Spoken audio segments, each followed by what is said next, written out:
महीने पुरानी यारी, बिछड़े सभी बारी बारी। ममता चलेंगी एकला, अखिलेश करेंगे खेला। कुछ ऐसा ही हो रहा है विपक्षी गठबंधन के अंदर। यूपी में एसपी कांग्रेस में सीट शेयरिंग का पेच पहले से ही फंसा है। समाजवादी पार्टी 65 सीट पर लड़ने का मन बना चुकी है, तो वहीं एसपी 65 में से 7 सीट आरएलडी को देने का ऐलान भी कर चुकी है। यूपी में कांग्रेस को एसपी 15 सीट देना चाहती है, लेकिन उसकी इससे ज्यादा की डिमांड है। ऐसे में ममता की तरह क्या अखिलेश यादव भी एकला चलो का फैसला ले सकते हैं? क्या समाजवादी पार्टी केवल आरएलडी के साथ लोकसभा का चुनाव लड़ सकती है? आज इन सारी संभावनाओं को तलाशेंगे। शुरू करेंगे डिबेट, पहले रिपोर्ट।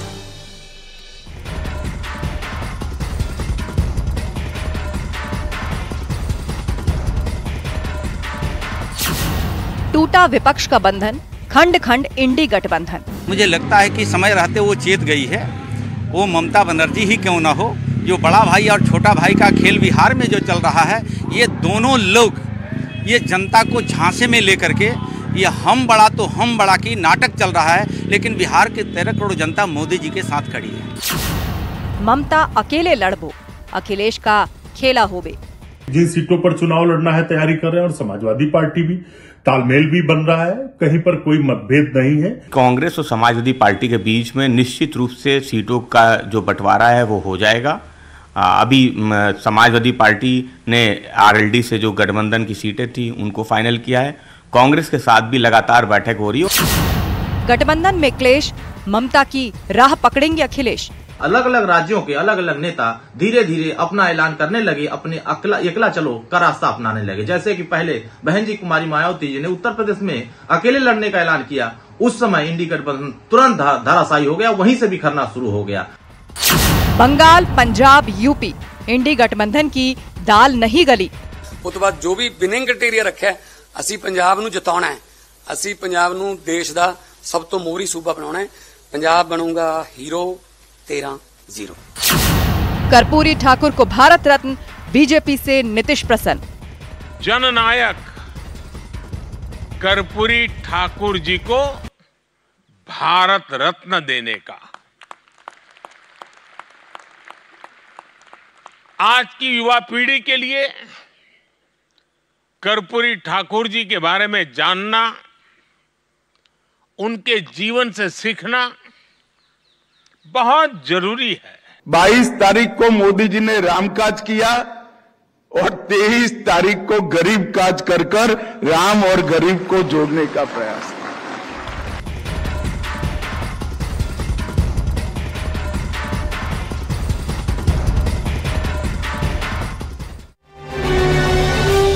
और अब जान लेते हैं महाबहस में 3 राउंड के सवाल। किन सवालों पर फोकस रहेगी आज की डिबेट? सवाल नंबर 1, सीट शेयरिंग का खेल, इंडी गठबंधन फेल। सीट शेयरिंग ही वो ऐसा पॉइंट रही जिस पर ऐसा लग रहा है कि पूरा खेल बिगड़ गया और ये गठबंधन फेल हो गया। सवाल नंबर 2, ममता चलेंगी एकला, अखिलेश करेंगे खेला। अब समाजवादी पार्टी क्या स्टैंड लेगी? पंजाब ने साफ कर दिया है अकेले चुनाव लड़ेगी। टीएमसी पश्चिम बंगाल ने साफ कर दिया अकेले चुनाव लड़ेगी। अब समाजवादी पार्टी यूपी में क्या फैसला लेती है? सवाल नंबर 3, कर्पूरी ठाकुर को भारत रत्न, नीतीश प्रसन्न। अब इस पर एक अलग तरह की पॉलिटिक्स हो गई है। प्रधानमंत्री मोदी ने कर्पूरी ठाकुर जी, जो कि बिहार के पूर्व मुख्यमंत्री रहे, उनकी तारीफ की है और उनको भारत रत्न देने की बात पर एक अलग सियासी पॉलिटिक्स शुरू हो चुकी है। चर्चा के लिए राजेश चौधरी जी हैं, बीजेपी प्रवक्ता, अनुराग भदौरिया जी हैं, सपा प्रवक्ता, संदीप त्रिपाठी जी, नेता कांग्रेस, अनिल दुबे जी, प्रवक्ता आरएलडी, निरंजन पोद्दार जी, राजनीतिक विश्लेषक। आप सभी मेहमानों का स्वागत है। शुरुआत अनुराग जी आपसे कर रहे हैं। अब INDIA गठबंधन की बात करें तो पश्चिम बंगाल ने भी करंट दे दिया, पंजाब ने भी करंट दे दिया। अब उत्तर प्रदेश में आप लोगों का क्या फैसला है, क्या इरादा है आपका? देखिए, सबसे पहले मैं आदरणीय और स्वर्गीय सम्मानित कर्पूरी ठाकुर जी को भारत रत्न मिला, इसके लिए मैं सरकार को बधाई देता हूं। और साथ साथ जो पीडीए की जीत हुई है, पीडीए का आंदोलन जो समाजवादी पार्टी चला रही है, उससे कहीं ना कहीं उसका असर देखने को मिला और कर्पूरी ठाकुर जी को भारत रत्न मिला है। सरकार ने भारत रत्न दिया, अच्छी बात है, लेकिन सरकार उनके आदर्शों को कब अपनाएगी? उनके आदर्शों को भी तो अपनाना होगा, उनके आचरण को भी अपनाना होगा। वो तो गरीब की उन्नति की बात करते थे, वो सामाजिक न्याय की बात करते थे, किसान की बात करते थे और सब धर्म के सम्मान की बात करते थे। तो उनके आचरण को भी अपनाएगी। और सबसे बड़ी बात है, कर्पूरी ठाकुर जी एक ऐसे मात्र व्यक्ति थे जिन्होंने सबसे पहले 9,000 लोगों को कैंप लगा के नौकरी दी थी, इसमें डॉक्टर इंजीनियर थे। ठीक है। तो भारतीय जनता पार्टी ने 2 करोड़ रोजगार देने की जो बात की थी, तो कम से कम कर्पूरी ठाकुर जी से वो बात को सीख ले कि रोजगार देने, जो रोजगार देना था उन्होंने नहीं दिया। तो इसलिए मैं कहता हूं आदरणीय कर्पूरी ठाकुर जी को इन्होंने सम्मान दिया, भारत रत्न सरकार से मिला, अच्छी बात, लेकिन उसको आचरण को भारतीय जनता पार्टी अपनाए तो ज्यादा अच्छा होगा, जो अपनाते नहीं दिखती है। ठीक है। अब जहां तक गठबंधन की बात है, ये तय मान के चलिए मजबूत नेताओं का गठबंधन है, ये मजबूत नेताओं का गठबंधन नहीं है, ये एसर वाला गठबंधन नहीं है जी, साहब जी वाला नहीं है। जब यहां पर उत्तर प्रदेश में आएंगे तो यहां पे आदरणीय अखिलेश यादव जी एक मजबूत नेता है, अगर पश्चिम बंगाल में जाओगे तो वहां पे आदरणीय ममता बनर्जी जी मिलेगी, एक मजबूत नेता है, बिहार में जाओगे नीतीश कुमार जी मिलेंगे। तो इस तरह मजबूत नेता जब होते हैं तो उनमें अपनी बात कहने की ताकत होती है और आंतरिक लोकतंत्र होता है। हमारे हो सकता है मतभेद हमारे विचारिक मतभेद हो सकते हैं, लेकिन मनभेद नहीं होंगे। बीजेपी से लड़ने के लिए हम सब एक हैं, और बीजेपी से लड़ने के लिए हमारी जो आपस की बड़ी ही गूढ़ बात आपने कही अनुराग जी कि मजबूत नेताओं का गठबंधन है, इसमें कोई दो राय नहीं, लेकिन क्या गठबंधन भी मजबूत है? नेता तो मजबूत हैं, यही मजबूती जो है वो कहीं गठबंधन की मजबूरी का आधार तो नहीं बन रही। आपके पास लौटेंगे, लेकिन एक बार सभी लोग अपनी बात रख लें। जाइए, अरे हम लोग उधार छोड़ते ही नहीं है, आप उधार नहीं रख रहे, एक बार सब लोग बात रख लेना। कहां छोड़ते हैं? तुरंत के तुरंत वापस कर देंगे। आपने सवाल पूछा, वापस लेते जाइए। देखिए, आपने कहा कि मजबूत गठबंधन है, ये मजबूत गठबंधन नहीं है। ये गठबंधन इसलिए मजबूत है कि ये राष्ट्र के मुद्दों पे गठबंधन हुआ है। महंगाई, बेरोजगारी, किसान, महिला समस्या, इनको लेके, बेरोजगारी, ये जो लोकतंत्र बचाना है, जो संविधान का पालन नहीं हो पा रहा है, इन सबको लेके हम सब एक हैं और इसी मुद्दों पे सब। लेकिन राहें बस अलग अलग हैं, एकला चलेंगे लेकिन बात करेंगे महंगाई की, बेरोजगारी की, जनता से जुड़े मुद्दों की। लेकिन ये कैसे संभव होगा? संदीप त्रिपाठी जी, आपसे भी यही सवाल कि आपने एनडीए के विरोध में जो गठबंधन तैयार किया, कांग्रेस पार्टी ने जो इनिशिएटिव लिया, अब ऐसा लग रहा है यहां तो सब अपनी अपनी राह पकड़ रहे हैं। नॉर्थ से आपको झटके लग रहे हैं, अंत में कहीं साउथ की तो 1-2 पार्टी नहीं रह जाएंगी INDIA में? नहीं, नॉर्थ की अगर आप ये बात कह रही हैं तो पश्चिम बंगाल तो मुझे नहीं लगता कि नॉर्थ की आप बात कर रही हैं। पहली बात, पश्चिम बंगाल की जिस तरीके से ममता बनर्जी जी ने बात रखी, उन्होंने ये कहा है कि हम 42 सीटों पर जो है अकेले चुनाव लड़ेंगे इंडिया गठबंधन में रहते हुए। तो ये सीटों का मसला है। और सीट शेयरिंग की बात अगर आप कांग्रेस में कर रही हैं, इंडिया गठबंधन में कर रही हैं, तो आप उसी बिहार, जिस बिहार की आज चर्चा हो रही है, कर्पूरी ठाकुर जी को भारत रत्न दिया गया, उसकी मैं जो है सराहना करता हूं। और एक उसके साथ साथ ये भी कहता हूं कि उसी बिहार में उपेंद्र कुशवाहा जी ने अपनी सीटें घोषित कर दी हैं, 8 कैंडिडेटों के नाम घोषित कर दिए हैं। एनडीए गठबंधन में है, क्या वहां पर सब कुछ ठीक है? क्या जो है अभी राजभर जी की आप बाइट दिखा रही थी अरुण जी की, क्या उनको कितनी सीटें मिलेंगी उत्तर प्रदेश में? आप बता दीजिए। अनुप्रिया पटेल जी इसी उत्तर प्रदेश में 8 सीटें मांग रहे हैं, क्या उनको 8 सीटें मिलेंगी? क्या जो है संजय निषाद जी की पार्टी को जो है कितनी सीटें भारतीय जनता पार्टी दे रही है? इस पे भी बात होनी चाहिए। हमारे यहाँ तो डिस्कशन हो रहा है, हमारे यहाँ चर्चा हो रही है, हमारे यहाँ लगातार बैठकें हो रही हैं, लेकिन ये बताइए एनडीए गठबंधन की कब बैठक हुई? ठीक है, आप बता दीजिए 10 साल में एक बैठक। हिटलर का गठबंधन और एक लोकतांत्रिक गठबंधन। आज लड़ाई हिटलर के गठबंधन में और एक लोकतांत्रिक गठबंधन में है। जहां लोकतांत्रिक गठबंधन होगा वहां पर इस तरीके की बातें आती हैं, चर्चा होगी, लोग अपनी बात रखेंगे और एक सोल्यूशन निकलेगा। ये अपनी बात पूरी करें तो मैं शुरू करूं। बोलिए। देखिए, हमारे यहाँ ब्रज में कहावत है, कहीं की ईंट कहीं का रोड़ा, भानुमती ने कुनबा जोड़ा। ये भानुमती का कुनबा है और केवल ये अपनी मजबूरी के कारण से इकट्ठे हो रहे हैं। ये मजबूत नेता इनमें कोई नहीं है। आपके सारे के सारे लीडर दलों को एक साथ मजबूर में। सुनिए अनुराग भाई, सुनिए, आप क्यों दलों को सुनिए, ध्यानपूर्वक सुनिए। मैं बीच में नहीं बोला हूँ आपको बीच में नहीं बोला हूँ, मैं नहीं बोला हूँ आपको। सुनिए, आप और ये सब जितने भी चेहरे ये सब इकट्ठे हो रहे हैं, चाहे वो अखिलेश यादव होगा, चाहे वो कुमार होंगे, चाहे सारे के अनुराग जी का जवाब सुन लीजिए। आपने अनइंटरप्टेड 1.5 मिनट तक अपनी बात रखी है, संदीप जी ने अपनी बात रखी है। अब आप इसका जवाब राजेश जी से। अनुराग जी, कोई पार्टी अगर आपको जवाब देता है तो आपको पसंद नहीं आता, लेकिन आप सबके पीछे। ये सब खत्म हो चुके हैं। जनता ने अनेक बार उनकी बात आने दीजिए ना, बात आने दीजिए। आपने बताया नहीं सपा कांग्रेस के साथ रहेगी कि नहीं रहेगी, कितनी सीटें यहाँ पे नहीं होता है। अरे जरा जमीन पे जाना। मैं ऑडियो ऑफ नहीं कराना चाहती, मैं ऑडियो ऑफ नहीं कराती हूँ, इसीलिए आप डेकोरम मेंटेन रखिए अपने आप से और उनकी बात सुन लीजिए। अनुराग जी बात सुन लीजिए उनकी। राजेश जी इससे पूछे ना, इतने मजबूर मैंने पूछ लिया जिससे जो पूछना था, आपने भी अनइंटरप्टेड 2 मिनट बात रखी, अब उनको भी बोलने दीजिए, उनको भी बोलने दीजिए, क्योंकि मुझे उसके बाद अनिल दुबे जी को भी वक्त देना है और निरंजन पोद्दार जी भी इंतजार कर रहे हैं। कुछ नहीं होता है। बोलिए राजेश जी।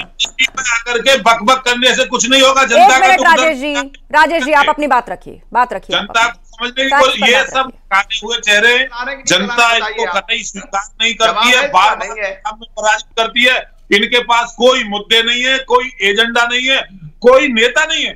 अच्छा, दूसरी बात मैं एक और कहूंगा, ये सब लोग एक पर्टिकुलर वोट बैंक के लिए लड़ रहे हैं, ये सत्ता में आने के लिए लड़ रहे। कांग्रेस का वही वोट बैंक, सपा का वही वोट बैंक, आरएलडी का वही वोट बैंक, उत्तर प्रदेश में बात करेंगे तो वही 4-6%, 10% जो वोट बैंक है उसके लिए लड़ रहे हैं। अब समाजवादी पार्टी बिहार में जाके क्या करेगी साहब? समाजवादी पार्टी का पंजाब में क्या है? मध्य प्रदेश में तो देखा, रात भर बैठे रहे कांग्रेस के दरवाजे पे, अखिलेश यादव सिपाही उन्होंने दुत्कार करके भगा दिया, वहां से भागो, यहाँ से आपका कुछ नहीं है। तो ये इनकी हैसियत है। बंगाल में जाके क्या करके लाएंगे कहां से? नरेंद्र मोदी जी के चेहरे के सामने कौन चेहरा टिकने वाला है? मैं ये पूछना चाहता हूं उन लोगों को, कहां से वोट आएगा? वही वोट है अलग अलग। तो अब इनकी समस्या ये है कि एक मिनट पहले अनिल दुबे जी अपनी बात रखेंगे, उसके बाद में रुक करूंगी। अनिल दुबे जी अब बताइए, गठबंधन को लेकर सवाल उठ रहे हैं, आप भी उसी गठबंधन का हिस्सा हैं। सपा के साथ आपका तो कोऑर्डिनेशन बन गया, लेकिन कांग्रेस का नहीं बना। टीएमसी ने विड्रॉ किया, आम आदमी पार्टी ने पंजाब से विड्रॉ किया। अब आप बताइए आप लोगों का क्या स्टैंड है कांग्रेस को लेकर? देखिए आस्था जी, जिन मुद्दों को लेकर गठबंधन बना था, मुद्दे आज वही हैं। जिन मुद्दों पर सारे लोग इकट्ठा हुए वो भी मुद्दे वही हैं। मुद्दों पर कहीं कोई असहमत नहीं है। सीटों को लेकर के जरूर बात चल रही, लेकिन मुझे नहीं लगता कि कहीं कोई विवाद होगा, सारी चीज़ें तय हो जाएंगी। सवाल तो ये पूछना चाहिए, राजेश जी बोल रहे थे, क्या बताऊं इनका अकाली दल से पंजाब में समझौता हो गया? क्या इन्होंने राजभर जी को मंत्री बना दिया? क्या इनका संजय निषाद से सीटों का बंटवारा हो गया? क्या इनका अपना दल से सीटों का बंटवारा हो गया? इनसे भी तो सवाल पूछे जाने चाहिए। नहीं, आपको पूछ के करते हैं क्या? और मैं आज इन्होंने एक अच्छा काम किया। अरे आप कदई ख्याली पुलाव पका रहे हो भैया दुबे साहब, आप अंदाज मार रहे हो। अरे ये आप ख्याली पुलाव, अरे हमारे यहाँ तो जो खड़ा हुआ है, पर्वत की तरह खड़ा हुआ है। आप मत करिए, सवाल इनसे पूछा जाना चाहिए। हमें आपकी तो कभी चिंता है नहीं, गठबंधन पे ही क्यों हो रहा है? कोई चिंता नहीं आपकी, हम क्यों चिंता करने लगे आपकी भाई? बढ़ गई क्या? उस पर भी चर्चा करने की जरूरत है। आपने हम आपकी एक सराहना कर, आपने कर्पूरी ठाकुर जी को भारत रत्न दिया, हम उसका स्वागत करते हैं, लेकिन आपको इस देश के किसानों के नेता स्वर्गीय कर्पूरी जी ने राजनीति आपने क्यों नहीं दिया था? किया स्वर्गीय चौधरी चरण सिंह को भी भारत रत्न आपने क्यों नहीं दिया था? मैं पूछ रहा हूँ कर्पूरी ठाकुर जी को और चौधरी चरण सिंह जी को आपने क्यों दिया? आपके बस सत्ता की मलाई चाट रहे थे। आप बैठ करके सत्ता मनमोहन सिंह की सरकार में केवल मलाई चाट रहे थे। निरंजन पोद्दार जी को लेकर आना चाहूंगी चर्चा में। राजेश जी, अनिल जी, आप दोनों की बात आ गई, आपने मुद्दा उठाया कि कर्पूरी ठाकुर साहब को आप लोगों ने जब सरकार थी तो क्यों नहीं दिलवाया? ठीक है, निरंजन पोद्दार जी को मैं चर्चा में लाना चाहूंगी, शांत हो जाए। निरंजन पोद्दार जी, अब INDIA का क्या भविष्य है? महत्वपूर्ण पार्टियां टीएमसी, आम आदमी पार्टी और सपा से भी खटपट वो पहले से ही जग जाहिर है। अब बताइए मुझे INDIA का भविष्य क्या है और ये कितने सहयोगी बच जाएंगे? देखिए आस्था जी, सबसे पहले मैं बात करूंगा कर्पूरी ठाकुर जी की। बात तो सारे करते हैं, लेकिन कर्पूरी ठाकुर जी के जो शिष्य बनते हैं उनको यह भी समझना चाहिए, कर्पूरी ठाकुर जी ने अपने पूरे जीवन पर्यंत 1 रुपए की संपत्ति नहीं बना ली। उनकी लास्ट तक उनकी जो संपत्ति थी वो 3 जोड़ी कपड़ा और 2 बर्तन उनके खाने के, केवल ये उनकी संपत्ति थी। और उनके परिवार का उन्होंने अपने जीते जी अपने किसी परिवार के सदस्य को राजनीति में आने की अनुमति नहीं दी। ये कर्पूरी ठाकुर जी की एक विशेषता थी। केवल और केवल समाजवादी विचारधारा के असली ध्वजवाहक थे। लेकिन आज करोड़ों अरबों की संपत्ति बना करके, बड़ी बड़ी गाड़ियों में, बड़े प्राइवेट जेट में बैठ करके और पूरा खानदान राजनीति में उतार करके कर्पूरी ठाकुर जी की शिष्यता की बात करते हैं, बड़ी हास्यास्पद लगती है। अब जो आपने सवाल पूछा, देखिए ताश का महल था, एक फूंक से डगमगाता हुआ दिख रहा है। अगर बात करें इंडिया गठबंधन की, तो वास्तव में अगर पूछेंगे आस्था जी, तो आपके चैनल पे ये चीज मैं बताना चाह रहा हूं, मेरी तो इच्छा ये थी, मेरी तो बल्कि भावना ये है कि पूरा इंडिया गठबंधन चुनाव लड़े, इकट्ठे होकर के चुनाव लड़े, ताकि इनको इनकी हैसियत दिख जाए। क्योंकि इस समय जिस तरीके से राष्ट्रीय सांस्कृतिक विकास की एक क्रांति उत्पन्न हो रही है इस देश के अंदर, वो इनको दिखा देगी कि जिस तरीके से दोहरा मापदंड ये हर चीज के अंदर अपनाते हैं और यहाँ के बहुसंख्यक समाज को जिस तरीके से दोयम दर्जा का ये लोग समझते हैं, तो इस बार मेरे हिसाब से जो अभी 22 तारीख को पूरा देश जिस तरीके से राममय और रोम रोम राममय नजर आ रहा था, वो इनको अब इस चीज से पता चल जाएगा। क्योंकि अगर ये इंडिया गठबंधन इकट्ठे होकर के चुनाव लड़ेंगे तो इनके पास मेरे हिसाब से उसके बाद में कोई बहाना नहीं बचेगा। तो बल्कि जबकि इनको ये चीज दिखाई दे रही है, इस चीज की परिणति दिखाई दे रही है। मुझे लगता है कि जो वक्ता बोल रहे थे उनको सनातन धर्म के बारे में ज्ञान नहीं है। ये वो धर्म है जो हमेशा जिसके अंदर करना है, भाव है, जिसके अंदर दया है, जो लोगों का सम्मान करना जानता है, जो नफरत की बात नहीं करता है। वो कभी बोलते, हमारे हिंदू धर्म कभी नफरत नहीं सिखाता है एक दूसरे से। हम दूसरे धर्मों का भी सम्मान करते हैं, दूसरे लोगों का भी आदर करते हैं। तो इस तरह की बातें करना, और शायद अगर नहीं जानना है तो स्वामी विवेकानंद को पढ़िए। स्वामी विवेकानंद ने क्या कहा था शिकागो में जाके, 1990 का वो कार सेवा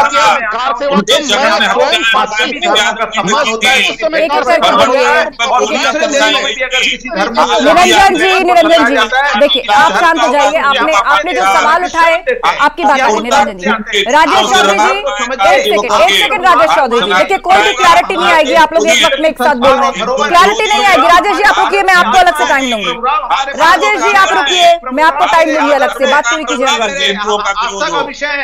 अनुराग जी 10 सेकंड अनुराग जी, फिर राजेश चौधरी जी। इसलिए प्रोग्राम आपको माफ नहीं करेंगे क्योंकि प्रोग्राम को आप राजनीतिक विषय आप बनाने की कोशिश कर रहे हैं। ठीक है राजेश जी, जवाब राम पर राजनीति ये सवाल बार बार विपक्षी दल उठा रहे हैं और सपा भी उनमें से एक है। राजेश चौधरी जी ठीक है, अनुराग जी अब जवाब ले लीजिए उनसे। मेरी बात तो मैं देख रहा हूँ अनुराग जी के, नहीं आपने सवाल उठाया ना कि राम पर राजनीति, बोलने दीजिए। मुलायम सिंह यादव जी ने जिस तरह बर्बरता गोलियां बरसाई की, आपने लोगों को मारा था, वहां पे देखी, मुंबई में देखी, क्या आप कपड़े नदी में डालना गमछा बांध लेंगे उसके बाद किसी को भी मारपीट करना शुरू कर देंगे? ये हिंदू धर्म सिखाता है आपको? हिंसा सिखाता है? कभी नहीं सिखाता है। हम महात्मा गांधी वाले हिंदू धर्म हिंदुत्व को मानने वाले लोग हैं, जो आपस में भाईचारा पैदा करते हैं, आपस में एक दूसरे को जोड़ने की बात करते हैं। हम रामनवमी वाले आदर्श पे चलने वाले लोग हैं, जिन्होंने कहा था हिंदू बनाम हिंदू। माने आज क्या दलित जो हमारे सम्मान में पिछड़े लोग हैं, क्या उनको आप हिंदू नहीं मानते? या हिंदू सिर्फ एक ही कुछ तबके के लोग हिंदू होंगे या भारतीय जनता पार्टी के विरोधी, आप भारत के विरोधी, आप भारतीय संस्कृति के विरोधी, हर उस काम के विरोधी हो जिससे भारत का विकास होना हो, उत्तर प्रदेश का कल्याण होना हो, वो हर काम। एक सेकेंड, आप दोनों बेकाबू मत हो जाइए, आप दोनों बेकाबू मत हो जाइए, शांत रहिए, शांत रहिए। ठीक है, आपने कहा आस्था का विषय है, उन्होंने कहा कि आपने कार सेवकों पे गोली चलाई। अब मेरे सवाल का जवाब दीजिए अनुराग जी, सपा का कांग्रेस के साथ तालमेल कैसे बैठेगा, इसी सवाल पर बोलिए। अच्छी बात आस्था जी, मैं आपको बधाई देता हूं। कम से कम आप हम लोगों को इंडिया गठबंधन के नेताओं की बात करते हैं, इसके मतलब आप उनको मजबूत समझते हैं और आप इंडिया गठबंधन की चर्चा नहीं करते। मैं कभी आपसे मैं नहीं पूछता अपना दल को कितनी सीटें देंगे, पूछा आपने कभी आपने पूछा निषाद पार्टी को कितनी सीटें देंगे? कभी आपने पूछा राजभर जी को दिल्ली लखनऊ इस समय समाजवादी पार्टी सरकार में थी, मुलायम सिंह यादव जी ने अपनी मेहनत के दम पर सरकार बना करके अखिलेश यादव के सर पर मुकुट रखा था सत्ता का। उसके बाद 2017 में चुनाव हुआ, 2017 में 2 लड़कों की, ना तो ओपी राजभर साहब ने ये कहा कि उनके साथ धोखा हुआ है और ना ही अनुप्रिया पटेल ने ऐसी कोई आशंका जताई। दोनों पार्टियों की तरफ से आपने अपना दल की बात करी, आपने ओपी राजभर साहब की पार्टी की बात करी, दोनों ने असंतोष व्यक्त किया। अब असंतोष व्यक्त आपने किया, कांग्रेस ने किया, उस पर जवाब किया। जनता जनार्दन तो मोदी के साथ है, जनता जनार्दन तो योगी के साथ है, इनको नहीं चाहती है। इसलिए देखना इंडिया प्लस पीडीए इस बार भारतीय जनता पार्टी को हराएगी। आप देख, इंडी को चिंदी बनाने का काम उत्तर प्रदेश की जनता करेगी। इंडी गठबंधन को चिंदी गठबंधन बना देगी, चिंदी गठबंधन। आप चिंता मत करिए, और मैं तो कहता हूं आप मिलकर के लड़िए ना, सही कह रहे थे वो भाई साहब, क्या इनको अपनी हैसियत मालूम पड़ जाएगी, सब इकट्ठे होकर के लड़ेंगे तो आपको अपनी हैसियत मालूम पड़ जाएगी, गलतफहमी में ना रहिए। अखिलेश यादव गिनीज बुक में नाम दर्ज करेंगे चुनाव हारने वाले में, लगातार चुनाव हारते वो समय बताएगा। संदीप त्रिपाठी जी, एक मिनट, अनुराग जी शांत होइए। संदीप त्रिपाठी जी, अब आप मुझे इस बात का क्लैरिटी से, अनुराग जी मुझे सवाल करने दीजिए कांग्रेस से। अब आप मुझे कांग्रेस से सवाल करने दीजिए। आपको मालूम है एनडीए गठबंधन के नेताओं का नाम मालूम है? ये उत्तर प्रदेश को लूटने वाले लोग हैं, उत्तर प्रदेश में भ्रष्टाचार करने वाले लोग हैं, सीट शेयरिंग पर जो असंतोष व्यक्त करेगा उस पर सवाल पूछा जाएगा। ना तो अपना दल ने ऐसे किया है, ना तो भाजपा ने फिलहाल ऐसा किया, और ना यूपी राजभर ने कहा ऐसा कुछ कहा है कि उनको भाजपा पे भरोसा नहीं। चलिए संदीप जी, यही सवाल आपसे मेरा कि अब मुझे बताइए कि INDIA गठबंधन में क्या कांग्रेस अकेली पड़ गई है? नीतीश कुमार के भी गाए बगाए नाराजगी भरे बयान सामने आते हैं, TMC ने क्लैरिटी से खुद को अलग किया, आम आदमी पार्टी ने किया, और सपा के साथ भी जुड़े तो जोड़े गांठ पड़ जाए वाली स्थिति है आपकी। बोलिए अनुराग जी, डिबेट डिस्टर्ब मत करिए, संदीप जी को जवाब देने दीजिए। बोलिए संदीप जी। देखिए अनुराग जी, रिक्वेस्ट है, आप वरिष्ठ प्रवक्ता हैं, कृपया सुनिए। देखिए, जिस तरीके से आप इंडिया गठबंधन की बात कर रही हैं और गांठ और उसकी बात कर रही हैं, भारतीय राजनीति की यह सच्चाई है कि मुद्दों के आधार पर गठबंधन होते रहे हैं और हर एक पार्टी के जो है अपनी एक आइडियोलॉजी होती है। जिस तरीके से भारतीय जनता पार्टी के जो है एनडीए गठबंधन में बहुत सारे साथी हैं जो आइडियोलॉजिकल तरीके से भारतीय जनता पार्टी से जो है वैचारिक मतभेद रखते हैं, फिर भी जो है कॉमन मिनिमम प्रोग्राम के तहत गठबंधन में है। लेकिन अभी हमारे राजेश चौधरी जी ने कही एक बात कि नेता और नियत की बात की। आपके पास नेता है, कितने बड़े नेता मैं बताता हूं सर। आप बताइए, ब्रजेश पाठक जी आपके नेता हैं? अरे वो हमारे NHY से निकलकर बसपा से होते हुए, सपा से होते हुए आपके यहाँ डिप्टी CM है। अगर आप काबिल होते, आपके यहाँ नेता होते तो डिप्टी CM आप बनते, आपके भारतीय जनता पार्टी का वर्कर बनता। और बताता हूँ, जितिन प्रसाद जी कहाँ से आए हुए? हमारे यहाँ से। राकेश सचान जी कहाँ से गए हुए हैं? कांग्रेस से गए हुए हैं। अरे आप दूसरे पे उंगली उठा रहे हैं, आपके प्रदेश अध्यक्ष कहाँ से आए? कांग्रेस पार्टी के प्रदेश के अध्यक्ष अजय राय जी कहाँ से आए, जरा ये बताने की कृपा करेंगे मुझे आप।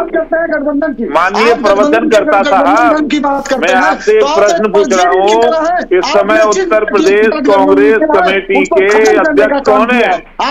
उनका मूल क्या है? उनका राजनीतिक उद्भव कहाँ से हुआ, जरा बताएंगे। खत्म कर दिया। ऐसे जितनी पार्टियों से आपने गठबंधन किया है उसको खत्म करने का काम किया है। आप एक परजीवी पार्टी है, आपका कुछ नहीं है। चलिए ठीक है, अनुराग जी बोलिए। अनुराग जी, उसके बाद राजेश चौधरी जी कलेक्टिव जवाब देंगे आप दोनों की बात। अनुराग जी 20 सेकंड। आप संगठन की बात करते थे, जरा शांत हो जाइए। आपने दो बातें उठाई, वो दोनों पॉइंट्स आ गए सामने। अनुराग जी 20 सेकंड।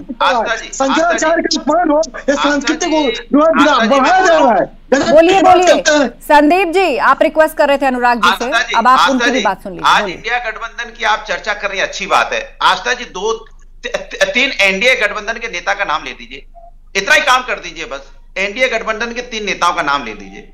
ना तो अभी तक ओपी राजभर साहब ने कोई संतोष व्यक्त किया है, ना अभी तक अनुप्रिया पटेल जी ने कोई आशंका व्यक्त की है कि वो अपने गठबंधन पे यकीन नहीं करती या वो भाजपा पर यकीन नहीं करती। लेकिन INDIA में देखिए असंतोष ममता बनर्जी को भी है, आप लोगों को भी है, नीतीश कुमार को भी है और आम आदमी पार्टी को भी है। अब क्या साउथ की 1-2 पार्टी रह जाएंगी कांग्रेस के साथ? सुन तो लीजिए, अब आप समझ गए कि देखिए अनुप्रिया पटेल को कंपेयर किससे कर रही हैं आप? ममता बनर्जी जो चीफ मिनिस्टर है 3री बार। अब समझिए नेताओं में आपने राजभर, मैं किसी को कंपेयर नहीं कर रही हूँ। आपने उत्तर प्रदेश के संदर्भ में बात पूछी ना। थोड़ी देर पहले आप ही ने नाम